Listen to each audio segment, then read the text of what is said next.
This is One on One.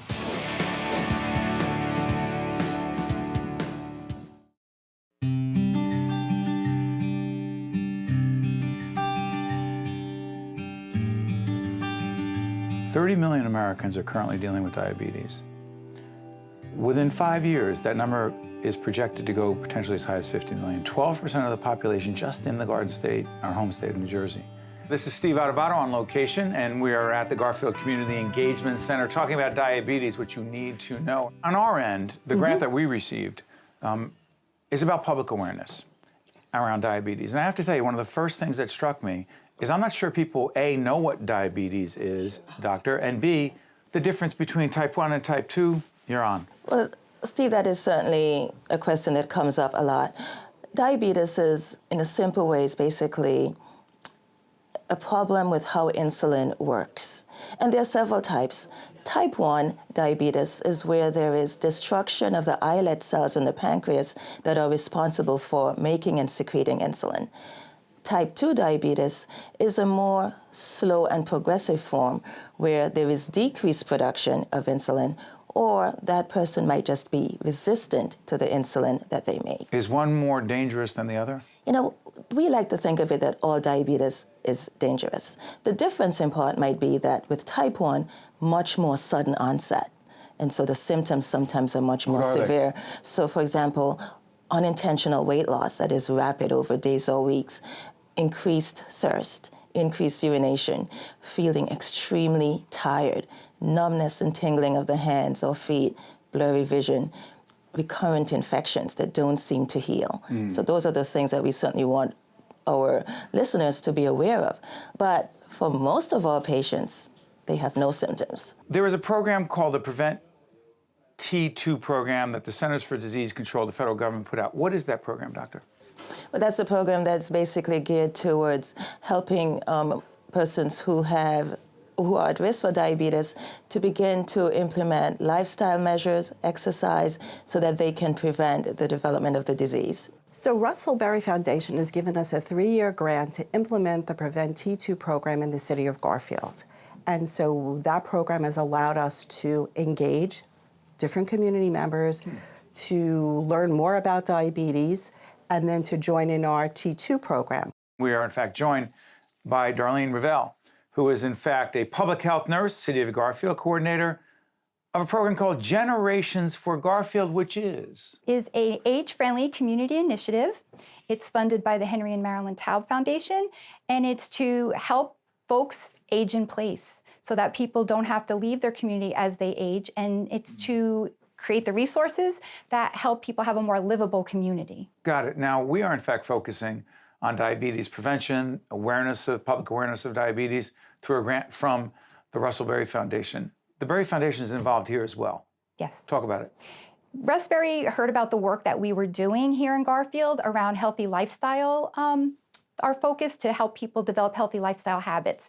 They saw that we have a unique approach because we take a team approach. Not any one person knows everything. So we have the Community Police Division, Community Affairs. We have a number of institutions of higher learning. Involved in diabetes? Yes. How so? Involved in all of our programs because to address the diabetes, it's lifestyle habits. What do you mean? Give us an example. Healthy eating, exercise. Just to have the information isn't enough. And anytime you try to help people develop healthy lifestyles, it has to be fun. So we come in here to the Garfield Community Engagement Center. Again, we see the students, we see law enforcement, we see teachers. And what is fun about them making and eating food that is healthier for them and reduces their risk of getting diabetes? How do they make that fun? Okay, this is how we do it. So we take everything, we start to look through our age-friendly community initiative lens.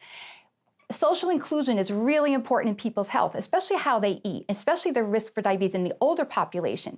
But it also affects younger people and what their eating habits are about. So to try to address all of these things, we said, well, why don't we have the kids make breakfast, invite the seniors in, they can have a practice.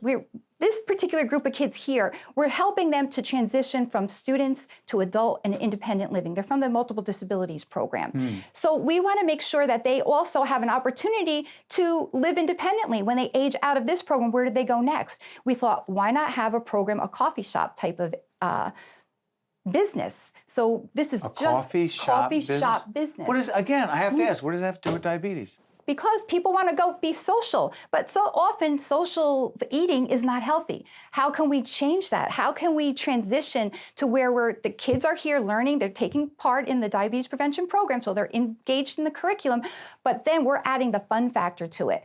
They're creating fun, delicious recipes, making that the norm instead of all the fast junk food. So we have a program where the kids are making breakfast. The class I really like a lot. It's a lot of fun.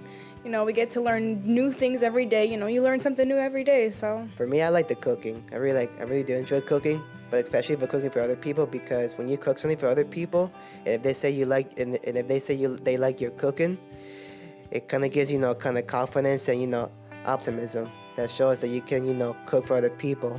We walked in, we saw a teacher and students, and they're involved in, it seemed to me to be an educational awareness initiative around what we need to be eating to lower our risk. So what are we talking about? So the students that you saw are also part of our program.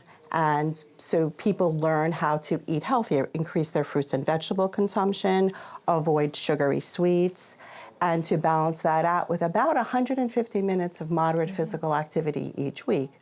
Many of us know what we need to do, but the T2 curriculum helps people learn a little bit more detail. It allows them to have the motivation. They come together and they work as a group, and they monitor their changes. Final comments, Dr.? And I would say at Hackensack, we are taking on diabetes head-on with the beginning of our Diabetes Institute that we hope to open in the next few weeks, where we will be tackling diabetes prevention, diabetes treatment. We have a Molly Diabetes Center that is focused on education, and so there are many good things happening in New Jersey to try to combat this issue of diabetes. One-on-One with Steve Adubato has been a production of the Caucus Educational Corporation. Funding has been provided by the Russell Berrie Foundation, the New Jersey Education Association, Wells Fargo, Horizon Blue Cross Blue Shield of New Jersey, Georgian Court University, Summit City MD, the Healthcare Foundation of New Jersey, NJM Insurance Group, and by Fedway Associates, Inc. Promotional support provided by bestofnj.com and by NJ Biz. Transportation provided by Airbrook Limousine, serving the metropolitan New York, New Jersey area.